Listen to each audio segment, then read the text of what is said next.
রাজধানীর গুরুত্বপূর্ণ স্থানসমূহে র্যাবের বোম ডিসপোজাল ইউনিট এবং ডগ স্কোয়াড সুইপিং কার্যক্রম চালিয়ে যাচ্ছে। সুইপিং পরিচালনার পাশাপাশি বোম ডিসপোজাল ইউনিট ও ডগ স্কোয়াড যে কোনো পরিস্থিতি মোকাবেলার জন্য সার্বক্ষণিকভাবে প্রস্তুত রাখা হয়েছে। প্রতি বছরের ন্যায় এবছরও পহেলা বৈশাখ 1433কে কেন্দ্র করে নিরাপত্তা নিশ্চিত করতে বিশেষ নিরাপত্তামূলক ব্যবস্থা গ্রহণ করেছে। বাংলা নববর্ষে সার্বিক নিরাপত্তা নিশ্চিত করতে সারা দেশব্যাপী র্যাবের 15টি ব্যাটালিয়ন নিয়োজিত থাকবে। নববর্ষে অনুষ্ঠান শেষ না হওয়া পর্যন্ত নিরাপত্তা জোরদার করতে সারা দেশে র্যাবের সকল ব্যাটালিয়নসমূহ নিজ নিজ দায়িত্বপূর্ণ এলাকায় দায়িত্ব পালন করবে। এই লক্ষ্যে 181টি পিকআপ পেট্রোল টিম, 127টি মোটরসাইকেল পেট্রোল টিম সহ সর্বমোট 308টি টহল এবং সাদা পোশাকে নজরদারি সহ র্যাবের সদস্যগণ মোতায়েন থাকবেন। বাংলা নববর্ষ উপলক্ষে আয়োজিত অনুষ্ঠানসমূহে কোনো গোষ্ঠী যেন কোনো অপ্রীতিকর পরিস্থিতির সৃষ্টি করতে না পারে সে লক্ষ্যে র্যাবের গোয়েন্দা নজরদারি অব্যাহত রয়েছে। বাংলা নববর্ষ উদযাপন উপলক্ষে শাহবাগ, টিএসসি, সোহরাওয়ার্দী উদ্যান, রবীন্দ্র সরোবর, হাতিরঝিল, মানিক মে এভিনিউ, বাংলা একাডেমি এবং রমনা বটমূল সহ রাজধানীর যে সকল স্থানে বর্ষবরণ অনুষ্ঠান আয়োজন করা হচ্ছে সেই সকল স্থানে নিরাপত্তা নিশ্চিত করতে র্যাব কর্তৃক যথাযথ ব্যবস্থা গ্রহণ করা হয়েছে। এই লক্ষ্যে পরীক্ষণ চেকপোস্ট, টহল এবং অবজারভেশন পোস্ট স্থাপন করা হয়েছে। রাজধানীর গুরুত্বপূর্ণ স্থানসমূহে র্যাবের বোম ডিসপোজাল ইউনিট এবং ডগ স্কোয়াড সুইপিং কার্যক্রম চালিয়ে যাচ্ছে।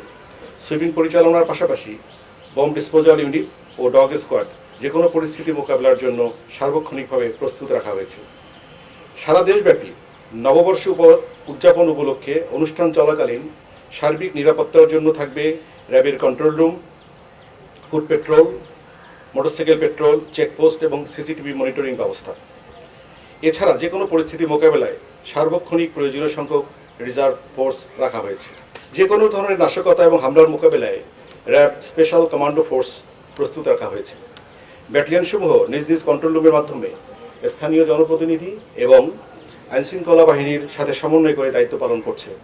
এছাড়া র্যাব সদর দপ্তরে কন্ট্রোল রুম স্থাপন করা হয়েছে এবং সারা দেশে নিরাপত্তা ব্যবস্থা পর্যবেক্ষণ করা হচ্ছে। গোয়েন্দা তথ্য, সাইবার মনিটরিং সহ অন্যান্য তথ্য বিশ্লেষণপূর্বক বাংলা নববর্ষকে কেন্দ্র করে নাশকতার ব্যাপারে কোনো সুনির্দিষ্ট তথ্য এখন পর্যন্ত পাওয়া যায়নি। গোয়েন্দা নজরদারি এবং সাইবার মনিটরিংয়ের মাধ্যমে নাশকতাকারীদের যে কোনো নাশকতার পরিকল্পনা নস্যাৎ করে দিতে প্রস্তুত র্যাপিড অ্যাকশন ব্যাটালিয়ন। ভার্চুয়াল জগতে নববর্ষকে কেন্দ্র করে যে কোনো ধরনের গুজব, উস্কানিমূলক তথ্য, মিথ্যা তথ্য ছড়িয়ে কেউ যেন কোনো অনাকাঙ্ক্ষিত পরিস্থিতি সৃষ্টি করতে না পারে সেজন্য র্যাব সাইবার মনিটরিং টিম সার্বক্ষণিক নজরদারি অব্যাহত রেখেছে। এছাড়া বাংলা নববর্ষ উপলক্ষে বিভিন্ন অনুষ্ঠানস্থল এবং গুরুত্বপূর্ণ স্থানসমূহে আগত মহিলাদের উত্ত্যক্ত, ইভটিজিং, যৌন হয়রানি রোধকল্পে প্রয়োজনীয় ব্যবস্থা গ্রহণ করা হয়েছে। সর্বসাধারণের উদ্দেশ্যে আহ্বান জানাচ্ছি, সার্বিক নিরাপত্তার ঝুঁকি রয়েছে এমন কোনো তথ্য পেলে অথবা কোনো ধরনের হেনস্থার শিকার হলে অবশ্যই কর্তব্যরত র্যাব বা অন্য কোনো আইনশৃঙ্খলা রক্ষাকারী বাহিনীর সদস্যকে জানাবেন। অভিযোগের প্রেক্ষিতে আমরা কঠোর হস্তে জড়িতদের বিরুদ্ধে আইনানুগ ব্যবস্থা গ্রহণ করব ইনশাআল্লাহ। আমি আশা করছি পূর্বের বছরগুলোর ন্যায় এবছরও অত্যন্ত উৎসাহ উদ্দীপনার সাথে বাংলা নববর্ষ দেশব্যাপী উদযাপিত হবে। আবারও সবাইকে বাংলা নববর্ষের শুভেচ্ছা জানিয়ে শেষ করছি। আপনাদের সকলকে অসংখ্য ধন্যবাদ।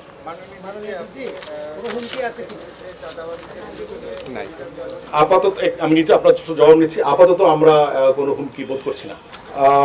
আপনার প্রশ্নের জবাবে সাম্প্রতিক সময়ে ঘটে যাওয়া সিকেডি হাসপাতালে চাঁদা আদায়ের ঘটনার বিষয়ে হয়তো আপনার প্রশ্নটা উদ্বেগ হয়েছে।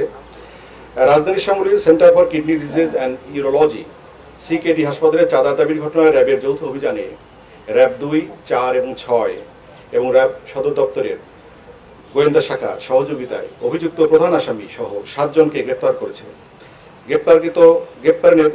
গ্রেপ্তারের নেতা মঈনুদ্দিন সহ 7 জনকে গ্রেপ্তার করতে সক্ষম হয়েছে র্যাব। গ্রেপ্তারকৃতরা হলেন মঈনুদ্দিন মঈন, মোহাম্মদ লিটন মিয়া, মোহাম্মদ সুমন, মোহাম্মদ শাওন, স্বপন কাজী, মোহাম্মদ ফালান, রুবেল। জানা যায় মঈন এবং তার সহযোগীরা দীর্ঘদিন ধরে 5 লক্ষ টাকা দাবি করে আসছিল। দাবিকৃত চাঁদা দিতে অপারগতা প্রকাশ করলে ভিকটিমকে বিভিন্ন ধরনের ভয়ভীতি এবং হুমকি প্রদান করে আসছে।